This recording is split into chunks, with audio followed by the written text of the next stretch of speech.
In this episode of The Growth Engine, I'm joined by Shakeela Williamson, a strategic, award-winning marketing leader with over 20 years of experience driving growth, digital transformation, and brand strategy within financial services and fintech. Most recently, Shakeela served as Senior Vice President of Marketing at Citi Consumer Bank, leading marketing for high net worth individuals, wealth management, and banking. Prior to that, she held key leadership roles at Money Corp, Domestic and General, and major fintech brands, delivering exceptional growth, acquisition, and transformation initiatives. Today, we'll explore how marketing can be positioned as a growth engine, how Shakeela has driven significant revenue impact through marketing strategy, and how marketing leaders can gain influence in the C-suite. Shakeela, welcome to the podcast. Thank you for joining us today. Thanks for having me. Shakeela, your career spans fintech, global payments, banking, and insurance. Where did marketing come into it? It's an interesting one because I never intended to do marketing. It just happened. And so if I take you back to when I studied at university, I did international business with Portuguese. Right. So very different to marketing. But the international business element actually had marketing as part of that, but it was more theoretical and it was just part of the module. But I just really loved languages and business, so I combined it. But I didn't know at the time what I wanted to do. So when I left university, I had a few years doing a few temp jobs.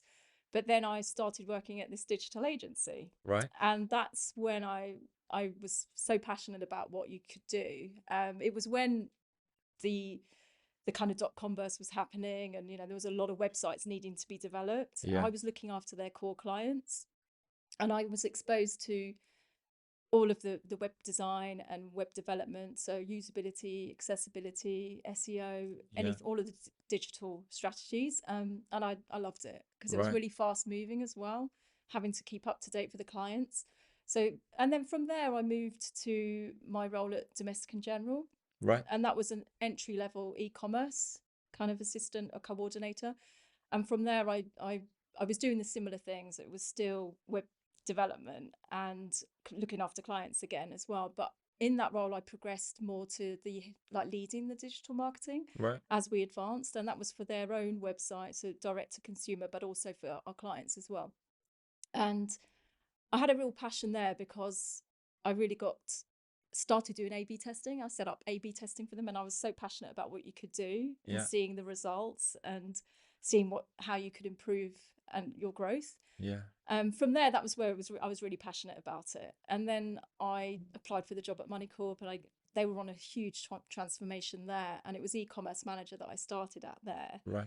Again, it was very much I came in to help transform their digital marketing, and they were also on a huge journey to digitize their onboarding process. So again, it was still very much digital, but I was still having to show growth. So it was more on the growth side there. And then I eventually headed up digital marketing from promotion I had from some of the successes that I achieved. So still very much digital, and I work very closely with the rest of the marketing guys, like in terms of brand. And from there, I got headhunted for the role at Citi. And that's where my role has been more broader. So it covers the whole marketing spectrum. So at a CMO level, really, leading their marketing. So It started as digital marketing, and then more generic marketing. I'm interested because you've obviously been agency side and client side. What are the differences between being a marketer and one versus the other? I think with it being at an agency, I think you get the chance to really learn so much, and you're exposed to all the different tools and all of the different platforms that you can work with. And my experience of working at the agency that I did, I just felt like I learned so much more. And I think that really did key me up to working client side and then dealing with agencies, because I was then able to know how to handle that, what I knew my staff. If I could say that. But from a client perspective and marketing, I think very much you just need to keep up to date with it. The pace of marketing and the volume of knowledge that you need to have, I think, as a senior role within marketing is just ever increasing. How do you manage that? I have subscribed to so many newsletters and I'm constantly reading articles, whether that's on LinkedIn and just lots of subscriptions to things that I'm really interested in. But I think it's really important to upskill, especially times like now with AI in marketing. You need to know what's going on and how it can help you. So I've been doing an AI course in marketing. Um, but yeah, it's just something that I think is really important to stay up to date with. So like how you can improve things, how can you Yeah, improve your strategies.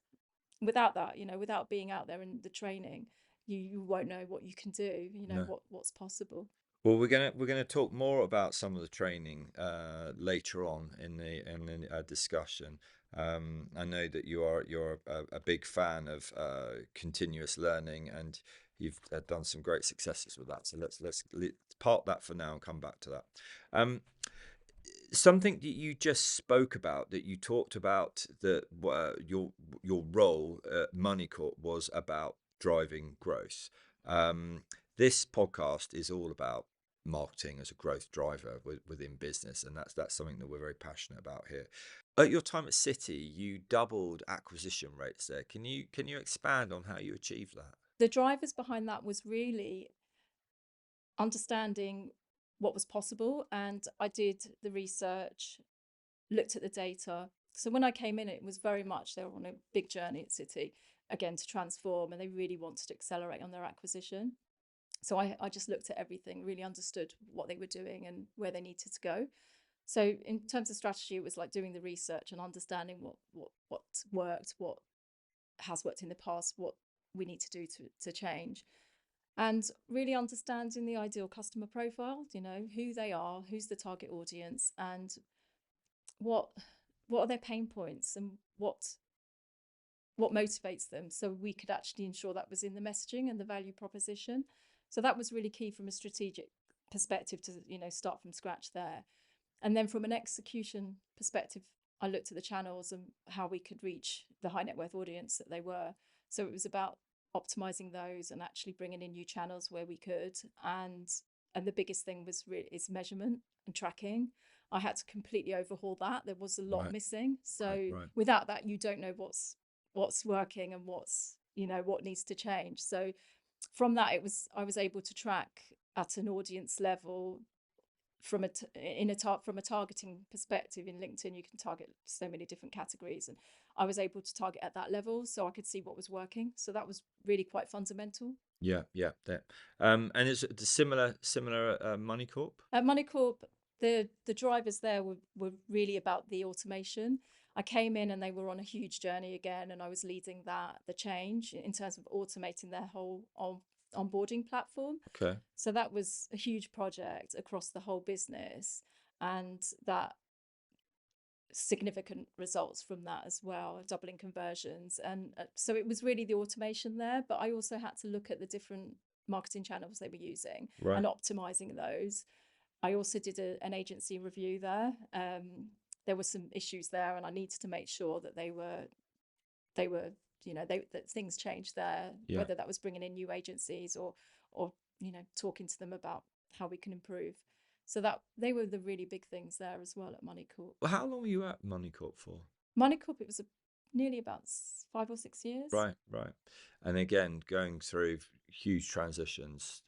Yeah, absolutely. Because Money Corp, private equity backed, high growth, high targets. There Yeah, was We needed to make sure that we were yeah, delivering, yeah. and so it was keeping up to date with what can we do, where's the revenue, what are you focusing on.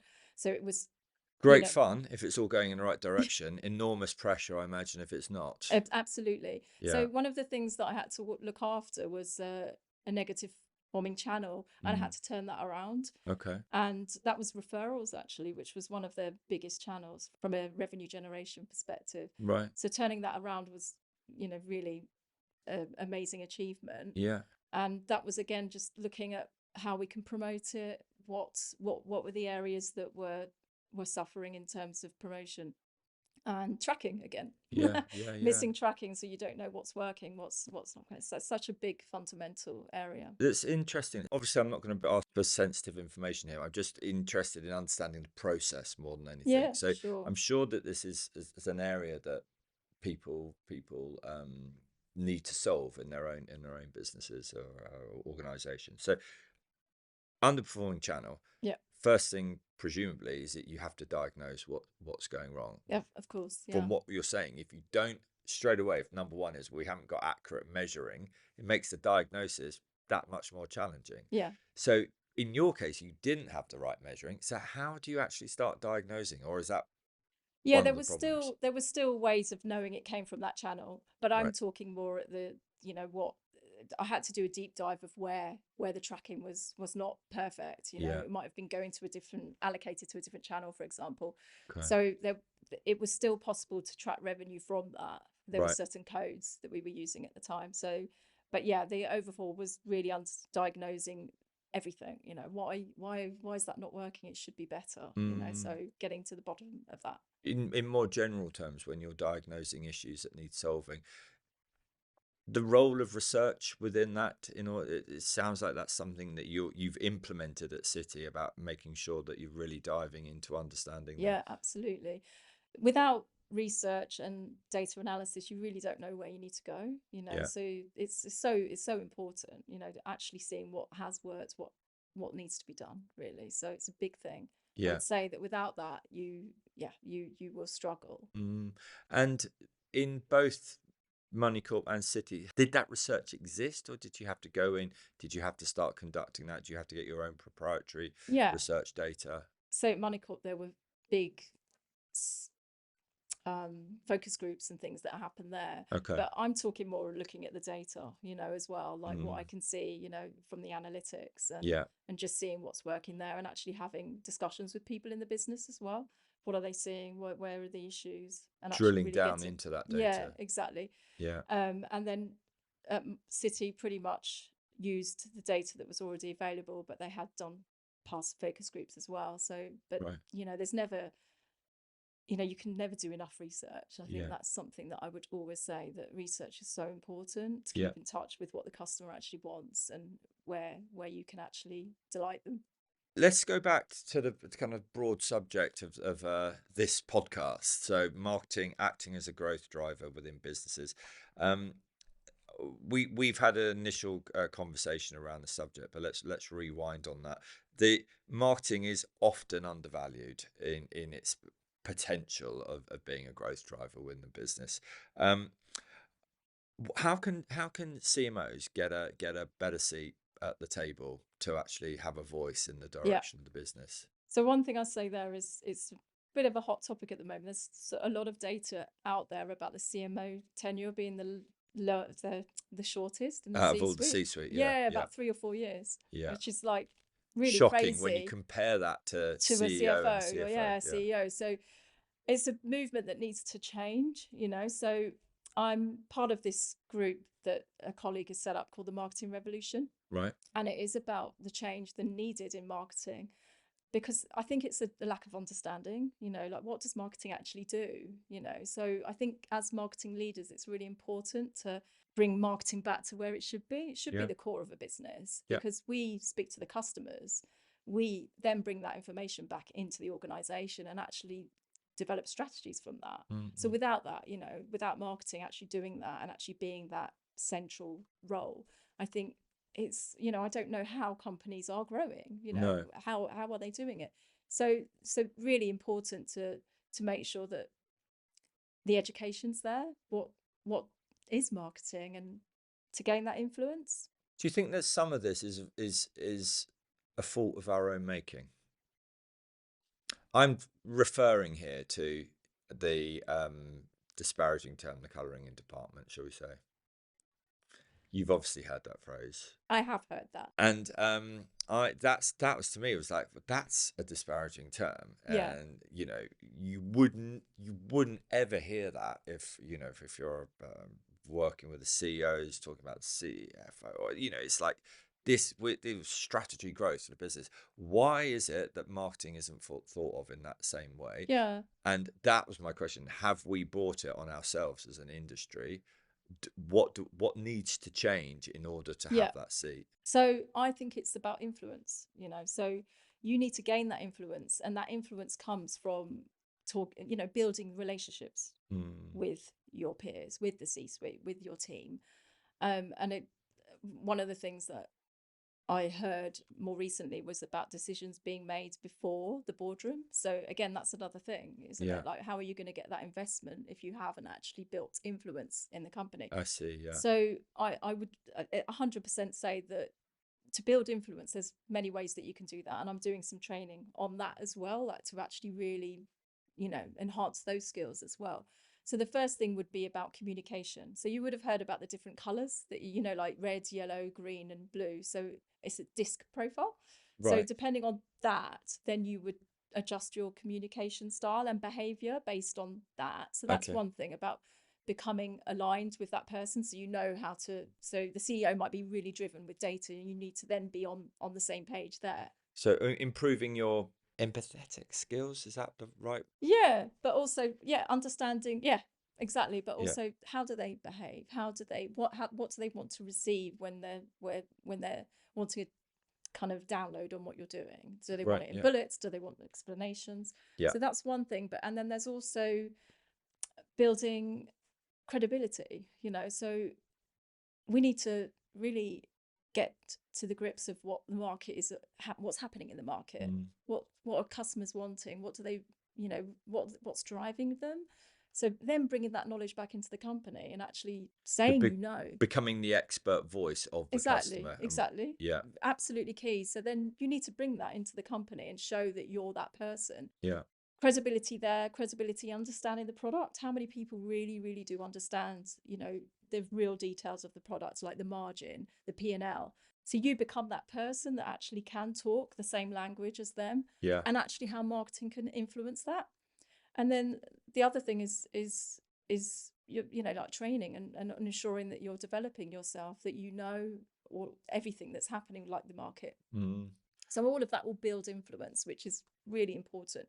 And then hopefully you will get that seat at the table Right, from that. interesting. Again, this is a repetition of something that we've said, but because the space is changing so quickly, the Yeah. volume of new technology coming into the well, in all areas of life. But when I see the diagram of Martech, different types of brand, I mean, it's just Yeah. where on earth do you start?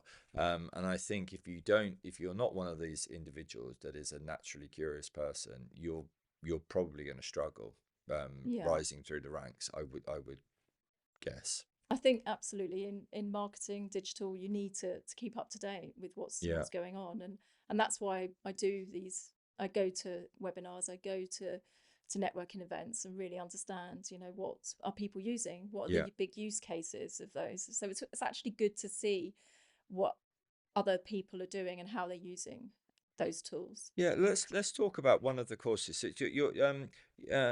you currently doing, or you recently finished the influential marketer course? I'm still doing that at the Okay. moment. So that's where, to sum it up, is what I was saying about building credibility Yeah. and, with your peers. But there's so much to cover in that. Mm, But summing it up is that you need to build that, you need to gain that influence to be able to get that seat at the table. yeah. I think it's fundamental to actually be that revolution and be that pivot to get marketing more recognized. Yeah. Where is that? Is that online course? Is it? It's online through Yeah. someone I met through a networking event, actually. Oh, She's running fantastic. it, and she's also doing the marketing revolution. And it's a community of marketers Right. basically that are having the same problem, or actually recognize the challenge and actually want to change Yes. things. Yeah. So it's about taking that movement to Yeah. actually make marketing where it should be. So it's almost a place where other marketers can come and talk to other marketers and share But actually problems, more war for stories. making change rather than just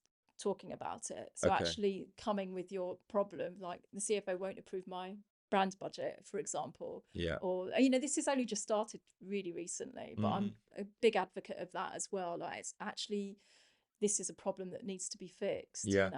and I think the more that marketers actually are aware of that as well, that's how it can change and make that movement, and Yeah. actually just being upskilled in what you need to say to the CFO, what you need to Yeah. say to the CEO. Part of it, I guess, is knowing exactly like you say, knowing what the conversation should be, Yeah, in order to be able to have an opinion on them. And exactly. And with the upskilling thing that you mentioned as well, but being more confident in what you're saying and actually what you've seen, what you've heard, and there's a lot of studies out there using that information and actually validating why marketing is so important, yeah, why brand spending money on brand is so important. And it's not just the cost. And the other thing about the the marketing being the colouring department, it's also the fact that it's a cost center rather than a growth driver. yeah, That needs to change. Marketing is growth, and it should be seen as that. that particular point of around marketing being seen not as a cost center. Yes.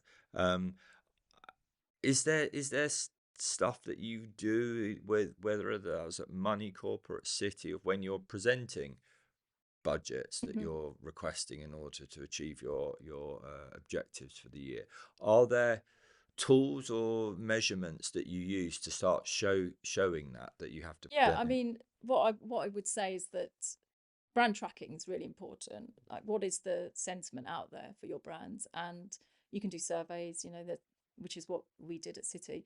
But it's really important to understand unaided awareness, and how do people know you? So that's the most simple brand tracking. Right. But there will also be search impressions. Yeah. What are they? From Money Corp perspective, I would say that would be what we're looking at. Yeah. Who knows about us, and how can we improve that? So there's various metrics to measure that. What are the biggest challenges when you come into a large organization like City, for example, when you've actually, your task is to start transforming the Yeah, way that they doing their yeah. existing marketing? Hmm. How do you go about Well, I that? think I obviously had to do that myself, but it was when it's a larger corporation, there's going to be less agility.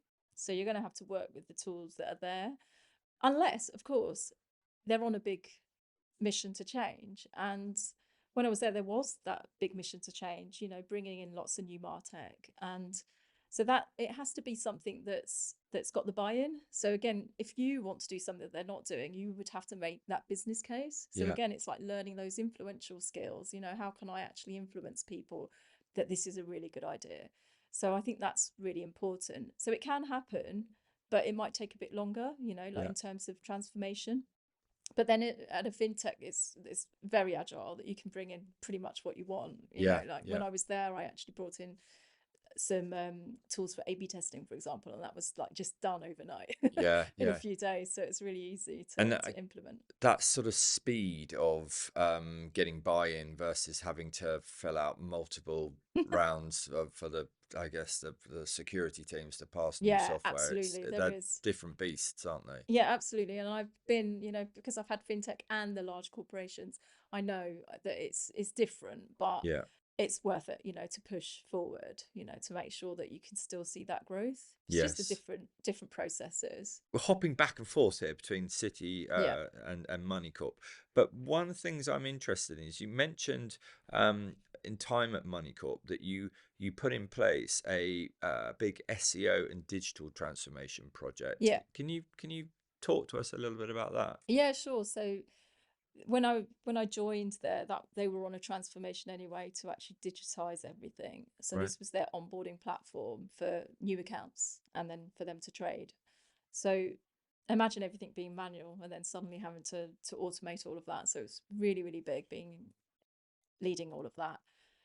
But it was absolutely amazing once it went live, and the impact it had in terms of the doubling conversions. So I got recognized for outstanding achievement from the CEO as well, like an award that you Oh, get for fabulous. an annual ceremony for all staff. And that Right. was out of, like, at the time, maybe 500, 500 or 600 people. Wow. So I was like quite impressed with that award. Yeah. But yeah, it's I think the biggest thing is really understanding the friction points of a journey, of the customer journey, and using data and analytics is absolutely key. Yeah. Where are the drop-offs? What do we need to improve?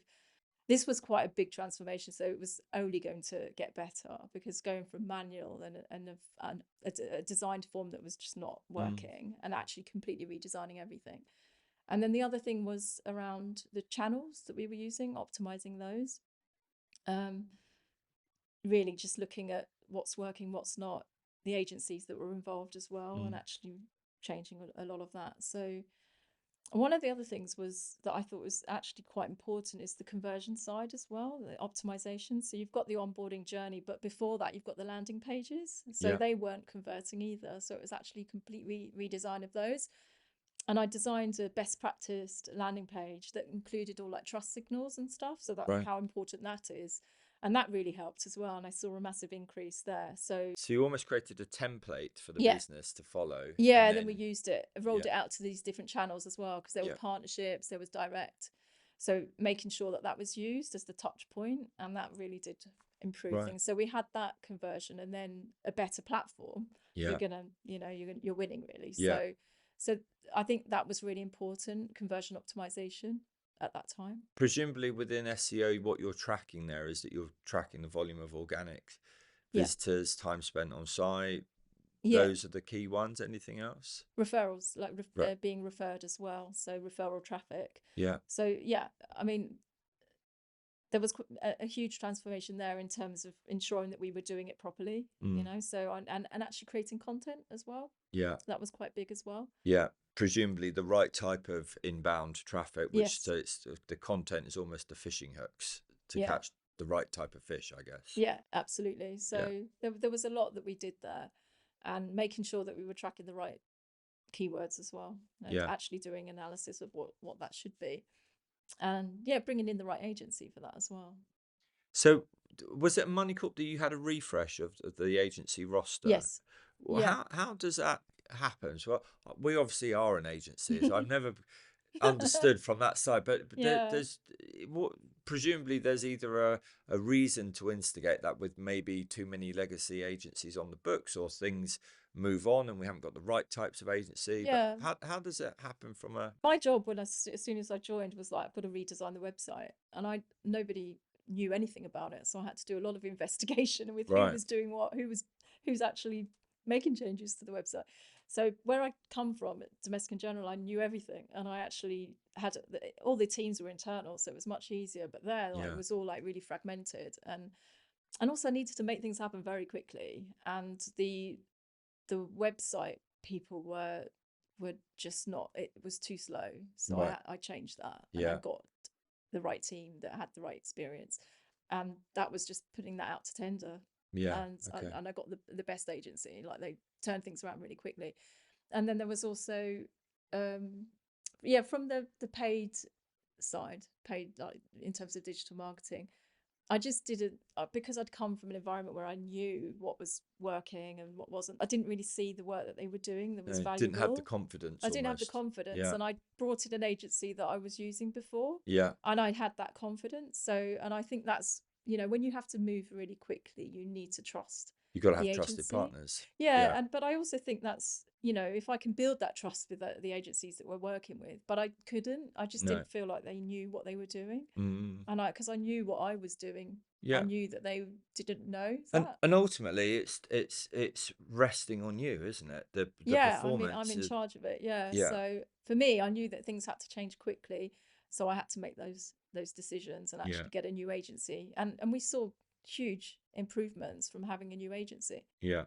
I do think it's important for that relationship to make sure that you are building that trust between you both as Mm. well, because agencies, I'm not saying this is all of them, can also rest on their laurels. They Yeah, don't try as hard. So when they're new, they like really try. So it yeah, might be the case of that yeah, they didn't need to impress as much towards the relationship, because they'd been there for quite a few years yeah. already. Got So got taken their foot off the gas. So yeah, yeah.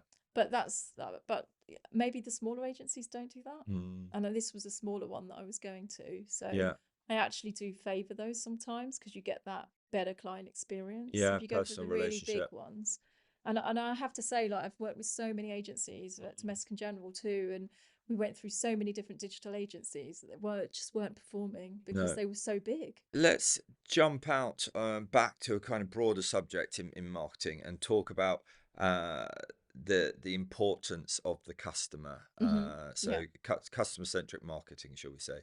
Um, Within financial services, fintech, wealth management, all areas that you've yeah, been in, customer expectations vary quite a bit. of course, yeah, What is your way that you've kind of, well, what have you learned through navigating through different subsectors within the FS yeah. space? You never definitely know what they're thinking, so you have to make sure that you're doing ongoing research to Mm, understand what they want. And it will always vary depending on the product and the company. So, for example, Moneycorp's fintech, very digital. So yeah. you have to have a really good digital platform, and it was payments. So really, just understanding that what are their pain points and making sure you're keeping in touch with that. But yeah, it will just really depend on the product, really, and So, what your company is if on their expectations. so, if we think at City, it was Yeah. I guess much more focused on high net worth Yeah, individuals. absolutely. And wealth management as well. Yeah, So large transactions, when it's wealth management, it's Citi was very much relationship manager based. So right. you have those discussions. But there might be also products like you might want to change your card details or do a quick FX transaction and payment. You will do that digitally or on the app. Yeah, So it's about making sure that you understand what the customer wants and you provide that. yeah. So there was both there. And at MoneyCorp, actually, for example, one of our target customers was high net worth too. Oh, right. Okay. So they were doing, like if you're buying a property abroad, that was one of our biggest use cases that we want Right. more of that.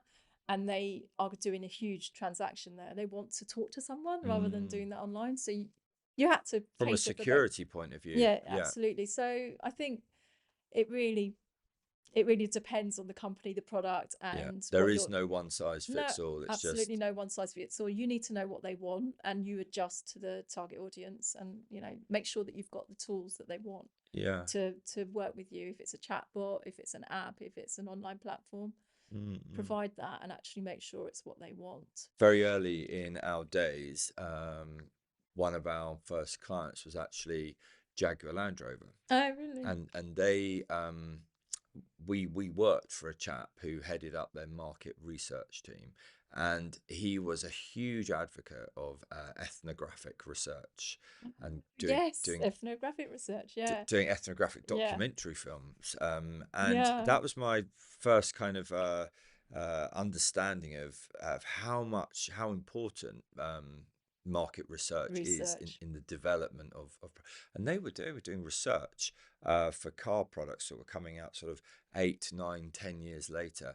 But the voice of the customer going out, Yeah, meeting these individuals and yeah. bringing their voice into the business was fundamental to their strategy. Absolutely. One of the biggest things that I've learned more recently at one of the courses I've done was an example with Amazon. Like one Right. of the Jeff Bezos, he actually had a spare seat at the boardroom and an empty seat, and that Right. was the voice of the customer. Oh, really? Yeah. Amazing. So it's basically like, or whatever we're deciding to do, what's the customer gonna say Yeah. about that? Yeah. And I found that that's customer centricity at its best. Yes. Yeah. Really, every decision that you make, what does the customer think about that? And I think that we often do think that we know what's best. You might have a hunch, like you might say, "Oh, this is going to work."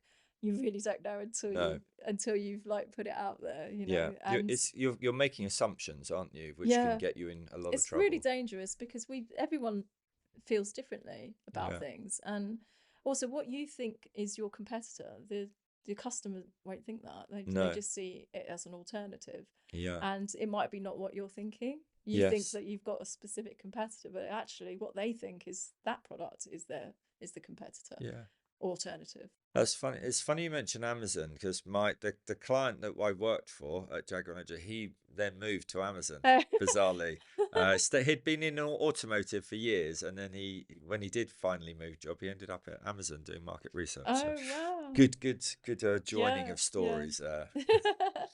Um, so other than putting the customer at the front and center, how else can FS brands start to improve the overall customer experience, Experience, yeah. the advocacy that Uh-huh. Yeah. subsequently brings. We talked a lot about referrals, so Yeah. it's critical to growth, isn't it? So Yeah, absolutely. what experience have you had in that Yeah, area? so it's definitely data and understanding that and doing that regularly, not just one off, What when is you're regularly I said you definitely ongoing? need to do it when you're doing your annual strategy Yeah, because you need to know how the market's changed. But if you're launching something new or something's gone wrong, your data saying that people aren't buying now, we need to do some research. What's yeah, happening? So don't be slow on that. So like definitely research. The other thing is a smooth onboarding journey. You need to know what is, where the pain points are there. Are people dropping out? I read something recently about people not optimizing the checkout process of right, direct to consumer sites, but that's it. They're already there. They're, yeah. hot customers, and you're not actually optimizing that. So really keeping on top of the analytics as well. Um, and then I would say at a loyalty program, so if you want to build retention and advocacy, you need to have a good loyalty program. Yeah. So that those are the things that I think are really fundamental for to make sure you've got a good customer experience. And of course, the final one is personalization. Like how can you better communicate with the customer?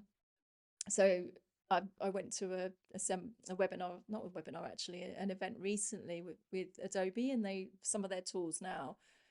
It's impressive that you can, depending on when the customer wants to receive emails, and it would adjust like that as well. So there's some really good tools out there now. So When you say can adjust, it adjusts what? Sorry. when they receive emails. Oh, I see. So it Sorry. might be that Right. you don't want it at night, but you want it in the morning, Yeah.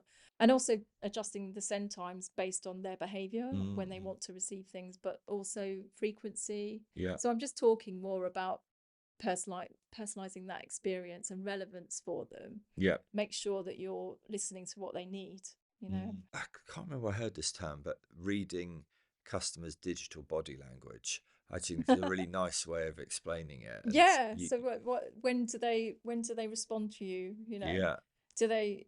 I saw an example recently about a campaign. I think it was like sending an SMS at 2 in the morning. I was like, oh my god, the unsubscribes would be really yeah, bad yeah. because it was about it was IKEA or something. Like they Right. couldn't. Are you still awake? And it was trying to sell their mattresses. I Wow. was like, oh, I'd like to see the unsubscribe rates Yeah, after that. yeah. So Goodness it's me. that's a weird time to send something. So I think it's about That's a ballsy campaign. yeah, but also like personalizing offers if you can as well. Like, Right. it's not just about personalizing, hi Shakeela. Hmm. It'll be more about what offers would they, be more receptive to. Right. So Okay. I think if you can do that, Hmm. you're onto a winner with customer experience. And Adobe have got so that presumably they were talking about the products and services that they give you as a marketer to help you deliver that kind of service. Yeah, their tech stack is really good. Yeah. It's the Adobe Experience platform, so it's Right. got lots of different tools in there. So, So this also creates another challenge because when you I've often seen companies come in. They have a CMO that is if it's a large organization, sometimes to bring in a tech stack yeah, that could be 3 years worth of work. exactly. Obviously not in the fintechs. We've sort of No, talked about that different exactly, speed, exactly. but then especially with the rate of a CMO's tenure, it could they could be gone, and then someone else comes in. They've inherited a tech stack, which may be not their preferred choice, Yeah. and then the organisations start using a tenth of its capabilities. So, and there's almost a rush then to bring in new stuff. So, how when you've come into an organ, you must have experienced some of I these did, yeah. problems. Yeah. How do you start making sure that you're maximising the capabilities of the technology that you've I got think in place? it brings it back to what's the pain points? What are you addressing? What are you Yeah, trying to achieve? Is it something that you need to change the tech stack? It's not just something that you should just do. yeah, It's not like jumping on the bandwagon, I want to make a change. It's like is there a problem with the customer experience? yeah. Have we got the Diagnose the right problem yeah, first. diagnose the problem, do the research, and what is your strategy first? Don't jump Yes. to tactics. You know, the strategy might be, okay, I need to communicate with my customers and link this into the website somehow. That will be a new platform, won't it? That you'd need to make sure that you've got the right CRM that links into, like, say, HubSpot linking to your website. If you need to improve that, then you change the tech stack. If you've got the tools there, don't just jump on that and change it. There's no point, because it's such a big project, but it has to be because you're addressing something Yeah. Yeah. in your new strategy. So I think it's always important to do that first. Diagnose first. Congratulations are in order. I've done this course. I know it's a fantastic course, but it does also have a very challenging exam at the end of it. Yes. So you ranked number 2 globally in the mini MBA in marketing. So huge congratulations. Thank you. Honestly, I was so overwhelmed with that. I was really, really happy to get that result. It's a phenomenal achievement, and Thank you. I believe did you get a handshake Yeah, from Mark Ritson or a thumbs up? online. Yes, yeah. He did call it out. He does a basically a top 10. Right. And I wasn't, so he did say you smashed it the day before, like, and said, see where you That's got come to in the be top 10. that's got to be up there in proud moments in your career, isn't it? Absolutely. By Mark Ritson, like, when I first started the course, I was like, oh my God, I'm so nervous about doing a course after so long. Yeah, And I just loved the course. I thought it was amazing. And I yeah, learned so much from it. Even though I've got so much experience in marketing, I still feel like you can still learn, yeah, where you think you might know everything. There are still moments that you do think, actually, that's a really good way of doing it, like, so I'll do it like that. So the course was fantastic. And yeah, so coming second in that class was 94%, I think, or something. So yeah. I It's was just like, brilliant, and brilliant. it was a tough exam. It was like second guessing myself the whole time, but Yeah. I obviously made the right choices. Do you find yourself still referring back to that work and thinking, okay, so now, Yeah, all the yeah, time. so, yeah, I think it's because the way the course is designed, it's so simple. yeah, It's simplicity, and it's easier to digest with something simple. Can you imagine, like, going through like hundreds and hundreds of pages of documents? It wasn't done like that. yeah, It was an online course, but it was done in your own time, and you had extra material that yeah, if you wanted to read it, you can. But I think the crux of it was a presentation that he does, an online presentation, and he simplifies everything. yeah, So it's easy to apply. And that's yes, one of their positioning elements, easy to apply. yeah, yeah. So, and I do believe that is true, from me being able to take away what I could do from that. Yeah, you're currently doing another course at the moment, The influential marketer, influential yeah. marketer. Have you got other things in mind that you're sort of like gearing up I to? think I'm just going to continue with the AI because it's evolving so much. So Yeah, I'm currently doing a course on it, and I can just dip in when I want, yeah, like, so they do webinars and lectures all the time. And other than that, it will just be whatever new is out there that I want to learn a bit more about. yeah.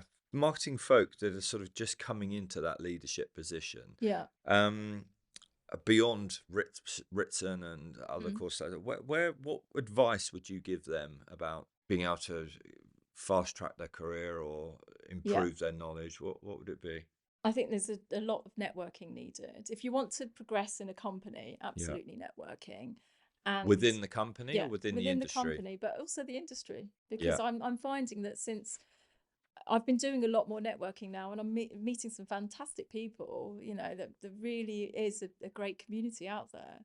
So I do think that is a really good way to improve your confidence as well.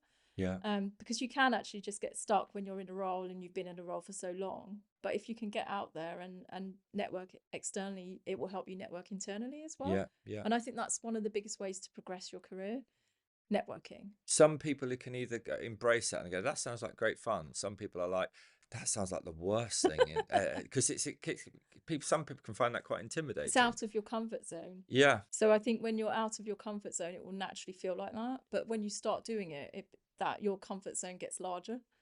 yeah. So just bite Like, the so bullet and get yeah, on with it. exactly. So I think that's one really important thing. And in terms of coming into a company where you do need to transform as well, it's about really understanding, do your research to, On the what they business, on the what the business business, does. what they need to do Yeah, to get to the next level. So I think that's really important as well. And ongoing research is, yeah, as we said, that's the biggest thing, I would say. Those skills that you've just described, do you think your career is phenomenal and you've achieved incredible results within the business that you've worked for? Do you think that those skills come naturally to you, or you've had to develop them and just, as we say, bite the bullet? And I've had to develop them yeah, 100%, especially the confidence, that believe in yourself. yeah, It's something that is everyone has that inner voice, that you can't do this. It's your imposter syndrome, but yeah, I think you can. You just have to put yourself out there, and it is all possible. yeah, And I think the biggest thing is about, don't be afraid to speak up. There's no wrong question, or you don't. People will appreciate you speaking up in a meeting, and showing your voice. But I also think in terms of an inclusive and diverse leadership approach, would be to try and engage those people in a different way as well. So as I was talking to you about the different colors yes, you yeah, could be, you might want to address someone in your team that might be more introverted and doesn't like speaking up. You can try and bring them into the conversation instead. So I yeah. think there's certain leadership skills there that are important, to actually try and develop and actually understand your teams and your peers, and how you can better communicate with them as well. That's kind of a slightly different area, isn't it? Because in order to become a good marketer, you equally Yeah, have to develop yourselves as a yeah, leader, as a yeah, manager, yeah, absolutely. Yeah. and treat both of those requirements equally, I guess. Yeah, so I think I've had that progression. So I started very, entry level role at Domestic in General, and now I'm, looking after heading up at the CMO level pretty much. So I've had to do that through, but it's all through my own achievements. Yeah, I've actually had good successes that I've been promoted, yeah, and then I've been headhunted, and yeah, so it is about, and also try and shout about your successes as well. yeah. Don't hide behind anything. Actually put it out there how well you're doing, and make sure you have those conversations with your line manager about you getting to the next stage, and how to do that. Fabulous. So, last question. What is one marketing myth that needs to be debunked? Well, you said the one that about marketing is the colouring in department. Yes. Of course, it's not the colouring in department. Every bit of information that we've been talking about today shows it's not the colouring in department. Yeah, so that would be your answer. But there is another one as well. With a Okay. good product, you don't need marketing. Right. Okay. I think we all know that we need marketing. So yeah, I've heard that one before as well. But Yeah. that's something you do need marketing to grow. Yeah. Absolutely, 100%. So there's this sort of famous story of what was around for years of Elon Musk saying that with Tesla he never did any Yes, I was marketing. about to use that one. Yeah. But it's interesting because they suddenly had to cut their prices. Yeah. Which is one of the fundamental components of Yeah, marketing strategy. exactly. But if you do brand building, Yeah. you can maintain premium pricing. Yeah. But then if you, so if you let that go, so that's actually quite an interesting case study, isn't Yeah. it? So Super. Shakeela, thank you so much for joining us on the podcast today. thank you. I've really enjoyed it. Great conversation. Thank you. Thank you. Thank you for listening today to The Growth Engine. If you enjoyed this episode and like to hear more, please do subscribe wherever you get your podcasts from, and follow us on LinkedIn for regular updates, or on hubagency.co.uk. Thank you, and see you next time.